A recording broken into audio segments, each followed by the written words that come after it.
The booing started before Bruce Lee had been in the ring for 30 seconds. That's the part I can never get right when I tell this story, the part where the crowd that would end up on its feet cheering him at the end had first been on its feet booing him. Same crowd, same night, same man. What happened between the booing and the cheering is what I watched from row 6 at the Bangkok International Sports Exhibition in the fall of 1968. And it is the strangest and most complete reversal I have ever watched happen to a crowd in 55 years of attending martial arts events. My name is Gerald Cross. I am 83 years old. I was 28 that night, working in Bangkok on an engineering project, and I went to the exhibition because I had been told it was worth seeing. It was worth seeing. What I was not told was what kind of thing I was going to see.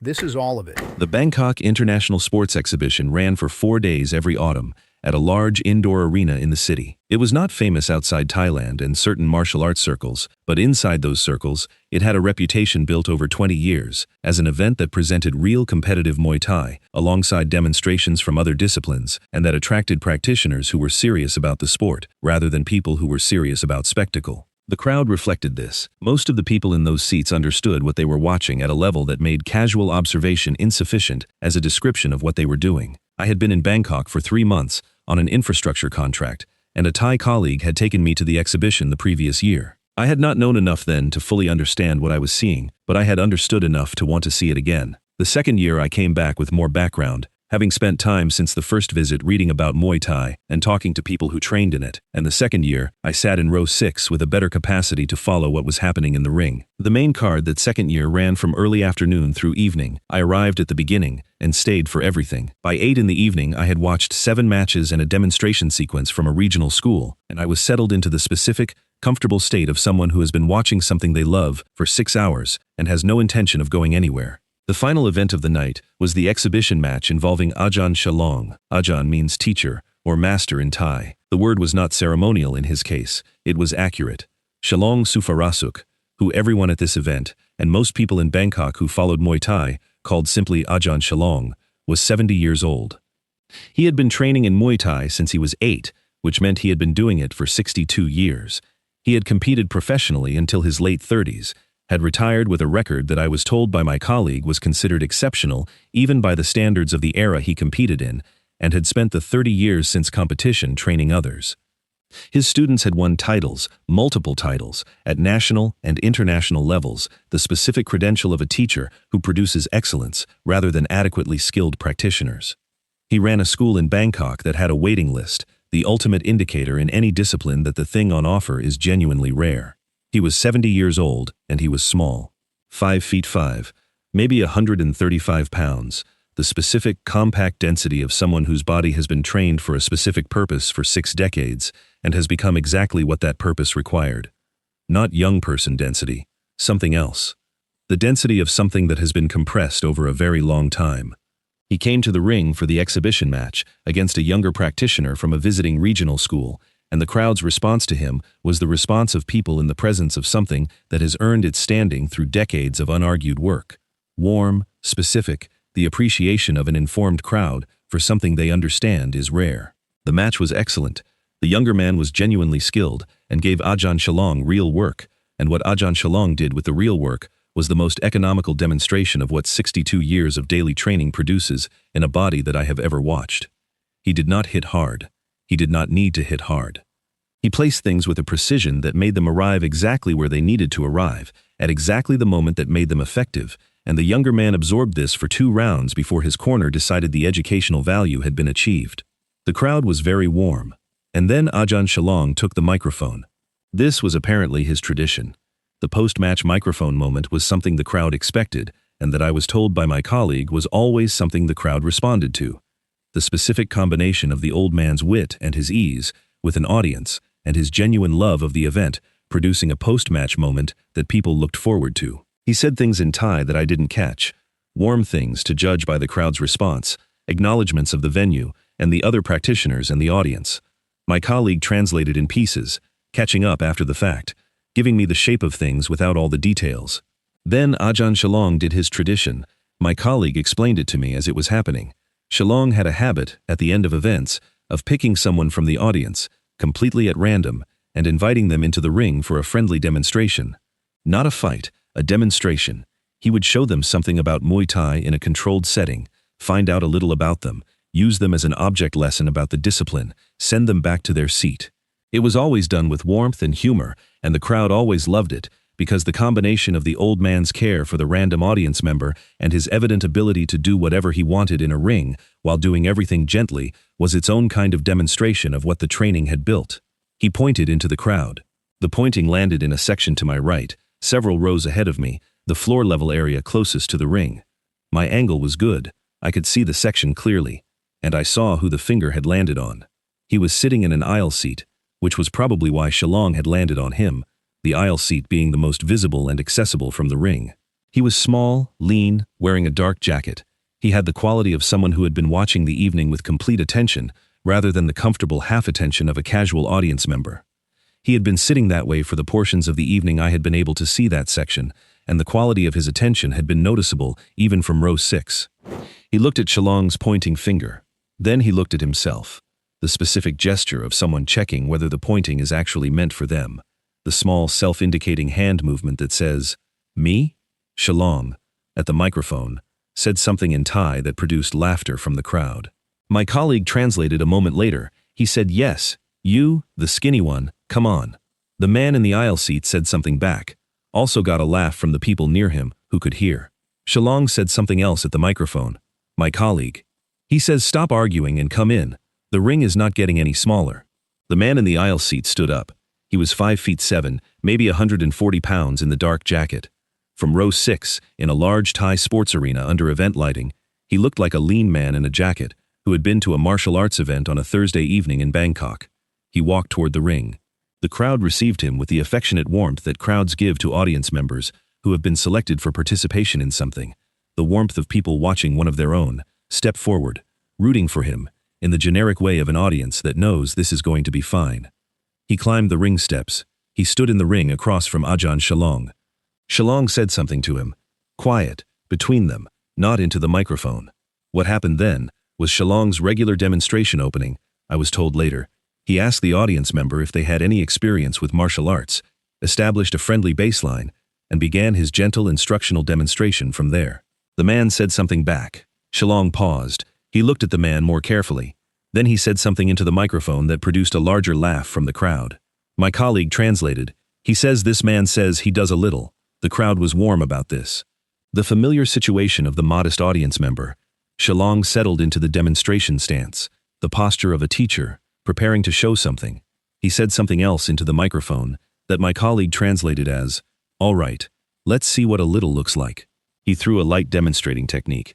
The kind of technique you throw to show someone what a technique looks like, slowed down, controlled, aimed not to land but to illustrate. The man moved. The movement he made was not the defensive movement of an audience member who is startled by something coming at them. It was something different, and the difference was visible from row 6. The movement was specific and clean, and produced in Shalong's technique the result of arriving in empty space, the technique completing its arc past where the man had been. Shalong's expression changed. He said something quietly. Just to the man, not into the microphone. The man said something back. Shalong said something that my colleague translated after a delay as, he says the man just told him he knows a little Jeet Kune Do. The crowd laughed. The humor of the modest answer now revealed as perhaps understated. Shalong said something else. My colleague, he says, "All right. Let's see what Jeet Kune Do looks like." He came again. Not the full technique this time. Not demonstration speed. Something closer to real speed. The test throw of someone who is actually investigating what they're dealing with. The man moved again. The same quality of movement, the same result. The technique arrived where the man had been. Shalong lowered his hands. He looked at the man. He said something to the crowd. Long, in Thai, and my colleague scrambled to catch up. What I got from the translation was this.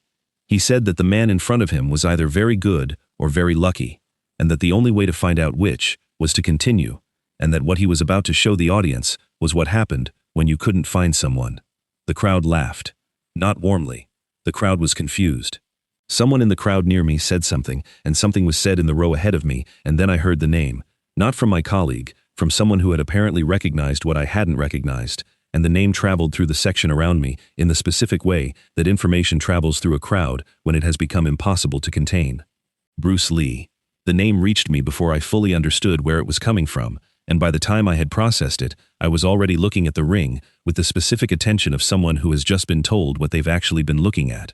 And looking at him now, with that information, standing in the ring across from Ajan Shalong in his dark jacket, I could see what I should have been able to see from the beginning, which was the thing about how he occupied space, that everyone who had ever been in the same room with him tried and failed to fully describe. The crowd around me was making the sound that the name made when it traveled through it. Not all 400 of them yet, the sections nearest to us, the people who had been close enough to overhear. But it was spreading. Shalong heard it. He was in the ring. He could hear a crowd the way a performer hears a crowd, not the specific words, but the quality of what was happening. He heard the quality change.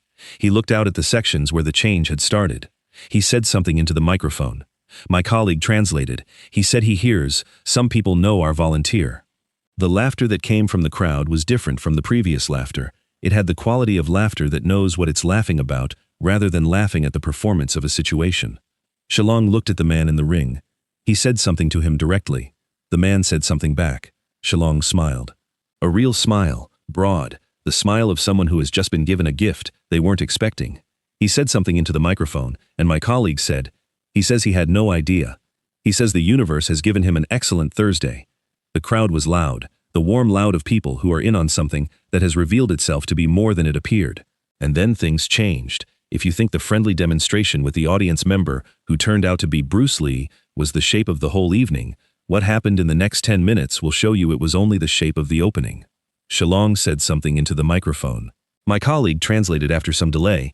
He says, "Since we have a famous guest, he would like to see what famous actually means." The crowd was interested. Shalong came forward with real technique this time. Not the demonstration speed, not the test throw, the real version of what he was, delivered with the precision of 62 years behind it. A left body kick at real speed, aimed low, the kind of technique that in competition had ended careers. Bruce moved inside it, the same quality of movement, smaller than it should have needed to be, and the kick completed its arc past him, and from the inside position, his right hand made brief precise contact with Shalong's shoulder. Shalong stumbled. Not far, the stumble of someone with 62 years of balance work who can catch themselves from almost anything. But a stumble. The crowd reacted. Surprise, the loud of it. Shalong caught himself. He looked at the man across from him. He said something. Quiet. My colleague didn't catch it. He came again. What happened in the next exchange was the most technically interesting 60 seconds I had watched in 2 years of attending events like this, and I want to try to describe it accurately rather than dramatically, because the accurate version is dramatic enough. Shalong used real technique. Not demonstration, not testing, the genuine version of 62 years, applied with the full intention of a practitioner who has found someone worth applying it fully to. He was not trying to hurt Bruce. He was not holding back for safety reasons. He was trying to make real technique land on someone who had been, so far, not findable, and what he threw was the real version of what he had. Most of it didn't land. Not because Bruce was faster, though he may have been. Because the way Bruce moved was the way of someone who had read what was coming before it arrived, who had been in the position he needed to be in before the technique required him to be there, and the techniques arrived at the places where he had been, rather than the places where he was. Shalong landed one. A right elbow, short range, the inside technique that requires almost no telegraphing, and that 62 years had built into the body as reflex rather than decision.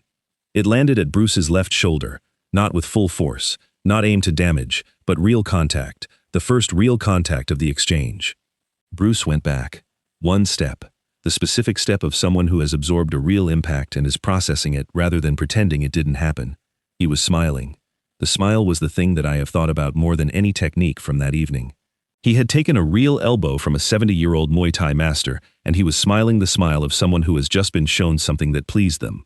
The crowd, which had been watching the exchange with the absorbed attention of people watching something they were struggling to categorize, made a sound. And then something shifted in the crowd. I want to describe this as accurately as I can, because it matters for understanding what came after. The crowd had been watching an exchange that was genuinely extraordinary. 2 practitioners working at levels that exceeded what most people in that arena had seen in person. What shifted was a quality of interpretation. Some portion of the crowd, watching Bruce move the way Bruce moved, and watching Shalong struggle to land cleanly, decided that what they were seeing was disrespectful. Not maliciously decided, not with bad intent. But the reading that spread through the crowd was the reading of people who saw a foreigner in a dark jacket in their arena, on their stage, making one of the most respected practitioners in the country unable to connect cleanly, and who felt that something about this was wrong. The booing started from one section near the back. It spread, not universally.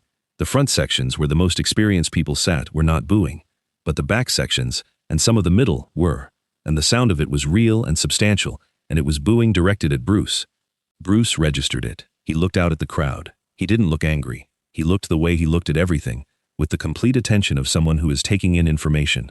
He looked out at the booing sections, and then he looked at Shalong. Shalong said something to him. Quiet. My colleague was too far away to catch it. Bruce said something back. He turned toward the ropes. He was going to leave, and Shalong grabbed his arm, not aggressively, the hand of a man who has just understood something and wants a moment to communicate it. He held Bruce's arm and he said something to him, and he said it looking into Bruce's eyes, rather than at the crowd, the specific communication of someone who needs to be heard by one person rather than by the room. Bruce stopped. He listened.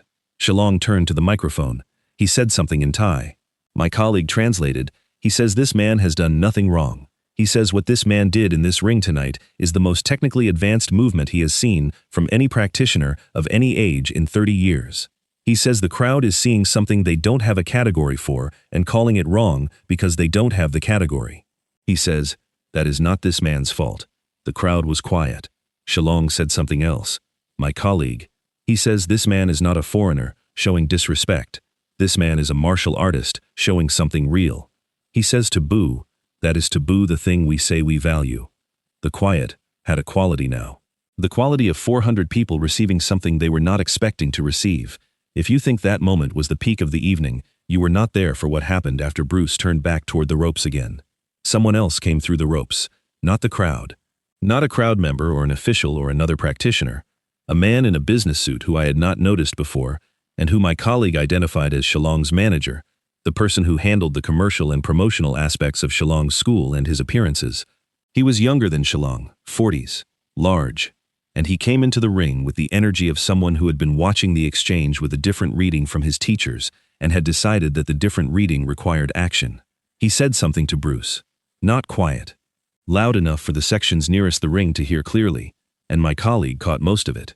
What he said was that Bruce had made his teacher look bad in front of his own crowd, and that this required something more than walking away. Bruce said something back.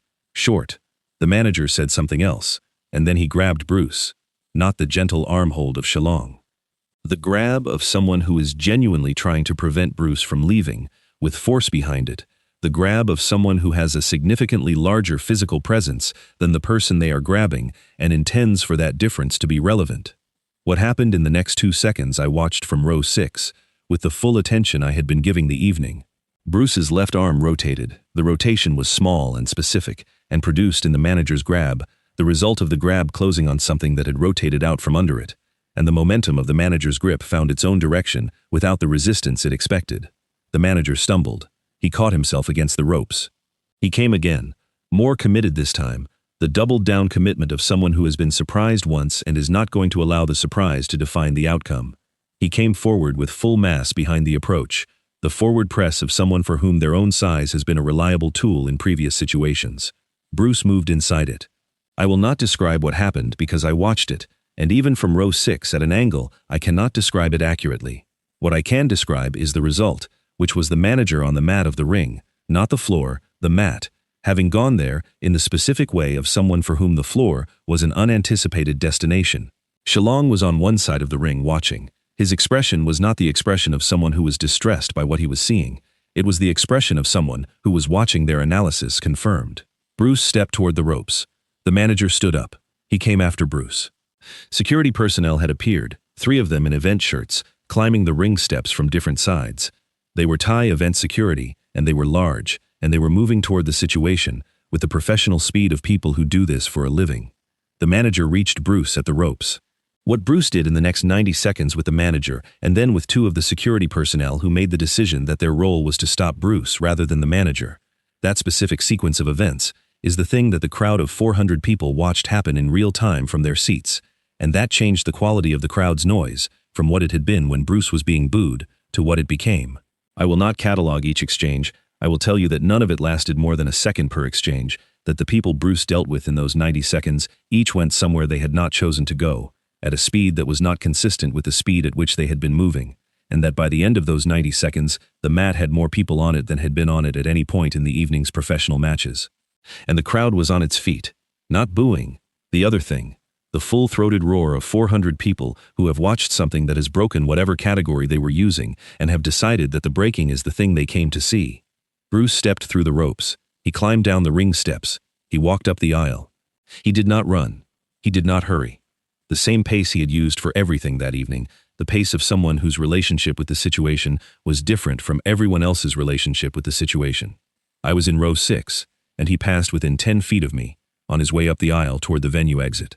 His expression was the same expression he had been wearing most of the evening, not triumphant, not relieved, present, the face of a man who has been somewhere and is now going somewhere else, and finds both things equally uncomplicated.